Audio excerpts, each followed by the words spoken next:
मैं हूं Tarak Chaudhary. DGF lifestyle channel को सब्सक्राइब कीजिए और बर वक्त मालूमात के लिए बेल आइकन प्रेस कीजिए।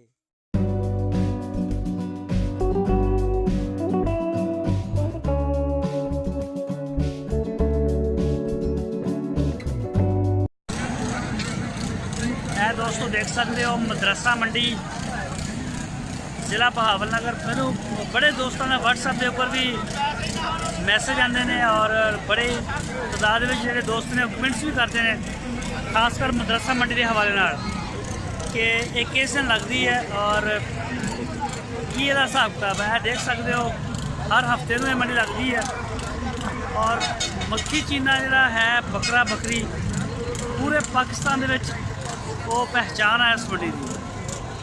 मैं मेरी बैक साइड देख रहे हो बिल्कुल मेन रोड के उपर हर हफ्ते में मंडी लगती है। अगर कोई बहावल नगर वाली साइड तो आए तो 25 किलोमीटर के फासले से, और अगर हासलपुर या बहावलपुर वाली साइड तो आएगा तो हासलपुर तो तकरीबन 45 किलोमीटर का फासला।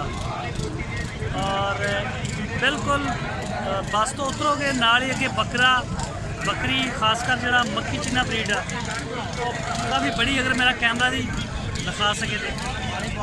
और इस तो अलावा जो बड़े जानवर ने जिहड़े झोटियाँ और गाय बछड़े बैल वो सारे दूसरी साइड तो लगते हैं, रेलवे ट्रैक की दूसरी साइड पे। और अगर मेरा कैमरा दिखा सके बिल्कुल मेन रोड के ऊपर ही खड़े हैं और काफ़ी है देख सकते हो।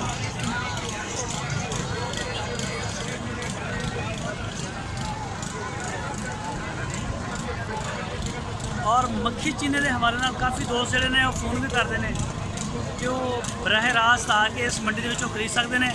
बाकी कुछ व्यापारियों के जोड़े नंबर ने वो भी असीं तुहाडे नाल शेयर करांगे। अगर तुहाडी किसी भी तरीके नाल डील होंदी है तो तुसीं उत्थों माल लै सकते हो। जिस तरह के पहले भी असीं नंबर अपने जोड़े दे रहे हैं काफ़ी दोस्तों के।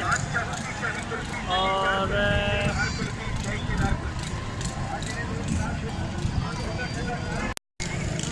दोस्तों मदरसा मंडी असी पहुँचे हैं और जहूर भाई मेरे नाल ने ये मक्खी चीनी बकरी का काम करते हैं और इन्होंने पूछते हैं कितना माल लैके आए हैं वो भी दिखाते हैं और इन्होंने रेट शेट भी पूछते हैं, इन्होंने नंबर भी तुहानूं शेयर करते हैं।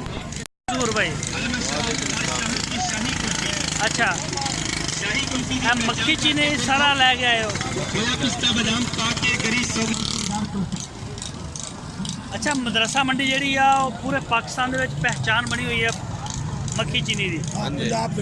पूरे पंजाब नहीं पूरे पाकिस्तान जो सूँ फोन आता पूरे पाकिस्तान लोग इतने आते भी आ और माल लैके जाते भी बिल्कुल इतों आता सैट ना जरा सैट लेना इतने बस। अच्छा ए जरा दसो ना दुध कितना कि दिंदी है बकरी जी? जी 2 किलो दुध दिंदी है जी एक टाइम का? एक टाइम। कितन की चोई हुई है? रात का दुध ये रात का एक टाइम का 2 किलो दिंदी है, एक दिन का 2 किलो? एक टाइम का दुध है। अच्छा ये किन्ने की बकरी है जी? इनका 75,000 रुपया।